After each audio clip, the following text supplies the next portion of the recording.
వేద పండితుల ఆశీర్వచనతోటి చిత్రాడ దగ్గర పిఠాపురం నియోజకవర్గంలో జరగబోయే జనసేన పార్టీ ఆవిర్భావ దినోత్సవం కార్యక్రమానికి ఈరోజు పనులు శ్రీకారం జరగడం చేశాం. చాలా అద్భుతంగా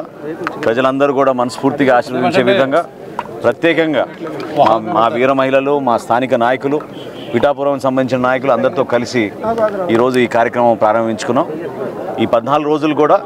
పనులు సజావుగా జరగాలని ప్రజలందరూ కూడా ఈ బహిరంగ సభలో పాల్గొనే విధంగా మా పార్టీ అధ్యక్షులు పవన్ కళ్యాణ్ గారు చేస్తున్న ఈ ప్రయత్నానికి, ఆయన కష్టపడి చేసిన ఈ ప్రయాణానికి అందరూ ఆశీర్వచనలు ఉండాలని మనస్ఫూర్తిగా కోరుకుంటూ ఈ విజయం ప్రజల కోసం వాళ్ళు కష్టపడి ఏ విధంగా మమ్మల్ని నిలబెట్టారో దాన్ని ఈ సందర్భంగా ఈ సభ ద్వారా మేము కూడా మరొకసారి ప్రజలకు అంకిత భావంతో పనిచేసుకుని ముందుకెళ్లే విధంగా కూటమి ప్రభుత్వంలో ఒక బాధ్యతగా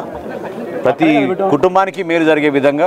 జనసేన పార్టీ నుంచి మా శాసనసభ్యులు, పార్లమెంట్ సభ్యులు, మా నాయకులు పవన్ కళ్యాణ్ గారి నాయకత్వంలో 14వ తారీఖున జరగబోయే ఆవిర్భావ దినోత్సవాన్ని అద్భుతమైన కార్యక్రమంగా రాష్ట్ర ప్రజలకు అంకితం చేసే విధంగా మేము ముందుకెళ్తున్నాం.